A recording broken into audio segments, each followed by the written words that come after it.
Hello friends, मैं doctor Sahdev Wankhede from Akola. मेरा सदगुरु होम्यो हॉस्पिटल है। मैं 22 साल से होम्योपैथिक प्रैक्टिस कर रहा हूँ। बहुत सक्सेसफुल होम्योपैथिक प्रैक्टिस है, बहुत रिजल्ट ओरिएंटेड प्रैक्टिस है। बहुत दूर दूर से मेरे पास पेशेंट आते हैं, पूरे ऑल ओवर इंडिया से पेशेंट आते हैं, अब्रॉड से भी पेशेंट आते हैं। मैं ऑनलाइन कंसल्टेशन भी करता हूँ, ऑनलाइन काउंसलिंग भी करता हूँ और ऑनलाइन में हम पेशेंट को ट्रीट भी करते हैं। तो दोस्तों, मैं आज आपसे डिस्कस करने वाला हूँ साइकी ऑफ ह्यूमन बीइंग। तो ये जो साइकी होती है, इसमें जैसे अपना जो माइंड है, mind controls the body. Mind का पूरा असर बॉडी पे होता है। अपने माइंड में डिफरेंट डिफरेंट थॉट्स आते हैं, डिफरेंट डिफरेंट अपने इमोशंस होते हैं। तो उस इमोशंस का बहुत ही डेंजर इफेक्ट होता है बॉडी पे।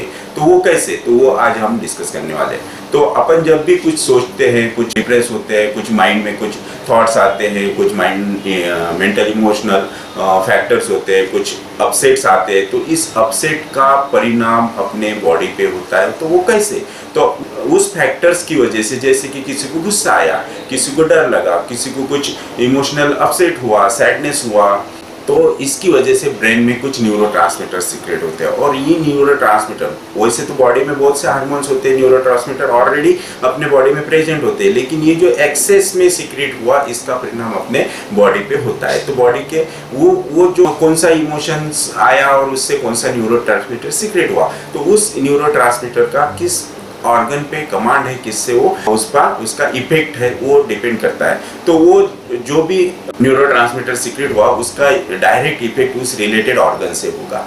तो ये कैसे होता है, तो ये क्यों होता है, तो ये मैं आज बताने वाला हूँ। तो जैसे कि एक एग्जांपल लेते हैं कि जब भी कोई पेशेंट मेरे पास आता है, तो उनके मन में बहुत से सवाल होते हैं, बहुत से क्वेश्चंस होते हैं, क्यूरीज होती है कि मैं डॉक्टर को ये पूछूंगा, वो पूछूंगा, और यहाँ आने के बाद वो पूछते हैं। जैसे कि सिंपल एक एग्जांपल लेते हैं कि सिरोसिस ऑफ लिवर का पेशेंट आया, तो वो ऐसे बहुत से पेशेंट आए, मैंने ट्रीट किए, उनमें बहुत से अच्छे क्योर हुए, बहुत से पेशेंट अभी भी लाइफ जी रहे, बहुत अच्छी नॉर्मल लाइफ जी रहे।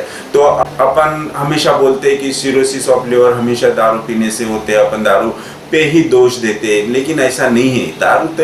दारू पीना या फिर अल्कोहलिज्म एक उसका ट्रिगरिंग फैक्टर है, लेकिन वो होता क्यों है, लीवर क्यों उसकी इम्यूनिटी कम हो गई लीवर की, और लीवर में वो डिजीज हो गया।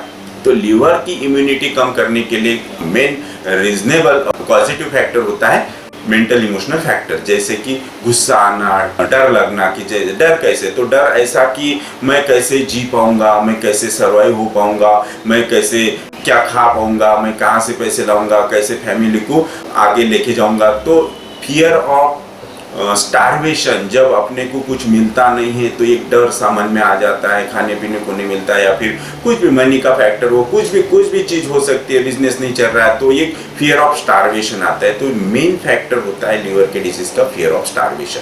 तो ये फियर ऑफ स्टारवेशन जब आता है, तो माइंड में कुछ न्यूरोट्रांसमीटर सीक्रेट होते हैं, और ये न्यूरोट्रांसमीटर लीवर में जाके डिजीज क्रिएट करते हैं, लीवर की इम्यूनिटी कम करते हैं, और लीवर की इम्यूनिटी कम हो गई कि ऑटोमेटिकली लीवर के सेल्स डेड होना शुरू हो जाते हैं, और उसमें सिरोसिस नाम का एक डिजीज क्रिएट हो जाता है। तो ये फैक्टर, ये जो फियर फैक्टर है, या फिर बहुत गुस्सा आना, वो गुस्सा आना, और वो गुस्सा अपन सप्रेस करते हैं, गुस्सा निकाल नहीं पाते, वो उसको ही अपन इंडाइजेस्टिबल एंगर कहते हैं कि ना पचा सकते हैं ना निकाल सकते। तो इस टाइप का एंगर, इसकी वजह से ब्रेन में न्यूरोट्रांसमीटर सीक्रेट होते हैं, और वो न्यूरोट्रांसमीटर जाके लिवर को डैमेज करना शुरू कर देते हैं। तो ये जब होता है, तो धीरे धीरे पेशेंट में वो बीमारी बढ़ती जाती है, वीकनेस आता है। तो ऐसे कंडीशन में लोग उसको दोष देते हैं कि ये दारू पीता है, वो दारू पीने से हो गया। ऐसा नहीं है।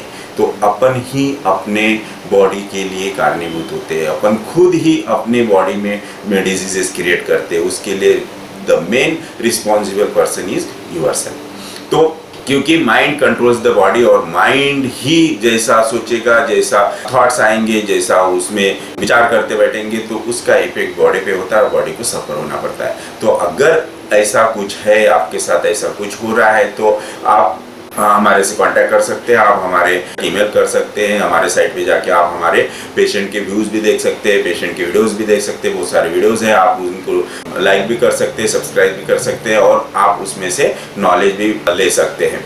तो मेरी रिक्वेस्ट है, अगर आपके आजू बाजू में ऐसा कोई पेशेंट होगा, आपके घर में ऐसा कोई पेशेंट होगा, तो आप हमारे को ऑनलाइन कंसल्टेशन के लिए कांटेक्ट भी कर सकते हैं, आप अपॉइंटमेंट ले सकते हैं और हम आपको ट्रीटमेंट करके आपका प्रॉब्लम सॉल्व कर सकते हैं। Thank you very much.